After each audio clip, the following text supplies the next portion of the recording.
शादी के 1 साल के बाद तक के अगर रेगुलर रिलेशन के बाद में अगर प्रेगनेंसी कंसीव नहीं होती है तो इसमें सिर्फ फीमेल पेशेंट को ही नहीं देखना चाहिए, मेल पेशेंट को भी चेक करना चाहिए।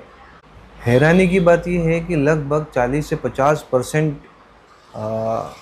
इनफर्टिलिटी के केसेस के अंदर जो प्रॉब्लम है वो मेल पेशेंट्स के अंदर देखने में मिलती है। आज हम जानेंगे कि इनफर्टिलिटी क्या है और इस यूनानी के अंदर इस इनफर्टिलिटी का किस तरीके से इलाज किया जाता है, इनफर्टिलिटी के कॉजेज़ और इनफर्टिलिटी के सिम्टम्स। अस्सलाम वालेकुम दोस्तों, मैं हूं डॉक्टर अज़हर हबीब खान, हीलिंग हैंड यूनानी क्लिनिक इंदौर से।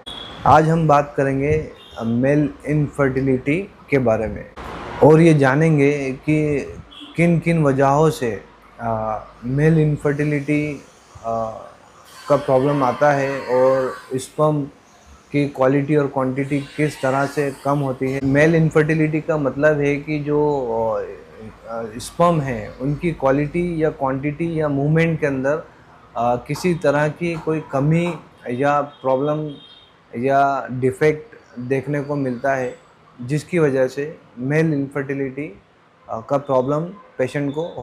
मेल इनफर्टिलिटी का मतलब है जो स्पर्म है उसका क्वालिटी, क्वांटिटी और मूवमेंट के अंदर कमी आ जाना या किसी प्रकार की खराबी पैदा हो जाए, जिसकी वजह से प्रेगनेंसी कंसीव करने में मुश्किल आती है। ये मर्दानगी की कमी नहीं है और ना ही हर इनफर्टिलिटी के पेशेंट को सेक्सुअल वीकनेस होती है।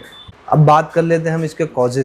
स्पर्म काउंट का कम होना, स्पर्म का मोमेंट स्लो हो जाना, स्पर्म की क्वांटिटी कम हो जाना, स्पर्म का शेप एबनॉर्मल हो जाना, हार्मोनल इम्बैलेंस, डायबिटीज़ या थायराइड का प्रॉब्लम, स्मोकिंग, अल्कोहल और नशा, मोटापा जो कि ओबेसिटी एक बहुत बड़ी बीमारी, बहुत ज़्यादा स्ट्रेस, टेस्टिकुलर इंजरी, बहुत ज़्यादा हीट एक्सपोजर, लैपटॉप का लेप पर रखकर काम करना या फिर हॉट इन्वायरमेंट में बहुत ज़्यादा वक्त बिताना। सिम्टम्स की बात कर लें अब हम।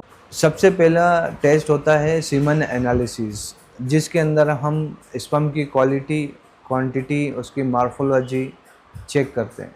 इसके अलावा ज़रूरत के हिसाब से हार्मोनल टेस्ट होते हैं, अल्ट्रासाउंड और ज़रूरी ब्लड टेस्ट भी करवाए जा सकते हैं। यूनानी मैनेजमेंट क्या है? मेल इनफर्टिलिटी के लिए यूनानी मैनेजमेंट। यूनानी में मेल इनफर्टिलिटी का इलाज सिर्फ स्पर्म काउंट बढ़ाना नहीं है, बल्कि मिजाज को बैलेंस करना और रिप्रोडक्टिव हेल्थ को बेहतर बनाना भी इसमें शामिल है। मिजाज के अकॉर्डिंग डाइट दी जाती है, लाइफ स्टाइल मॉडिफिकेशन किए जाते हैं और ज़रूरत के मुताबिक यूनानी मेडिसिन दी जाती है। अगर कोई अंडरलाइंग डिसीज़ हो तो उसका ट्रीटमेंट किया जाता है।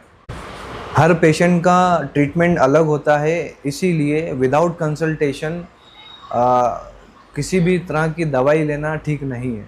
इनफर्टिलिटी से बचने के लिए अल्कोहल से, स्मोकिंग से दूर रहिए, रोज़ाना एक्सरसाइज कीजिए, वेट को कंट्रोल में रखिए, 7 से 8 घंटे की नींद बहुत ज़रूरी है, स्ट्रेस को कम कीजिए, स्ट्रेस को मैनेज कीजिए, प्रोटीन, फ्रूट्स और नट्स को डाइट में शामिल कीजिए। याद रखिए, मेल इनफर्टिलिटी एक ट्रीटेबल डिसीज़ है जिसको सही वक्त पे डायग्नोज करके उसका सही ट्रीटमेंट शुरू करके उसको क्योर किया जा सकता है। जल्दी डायग्नोसिस और सही ट्रीटमेंट से काफ़ी पेशेंट्स को प्रेगनेंसी कंसीव हुई है।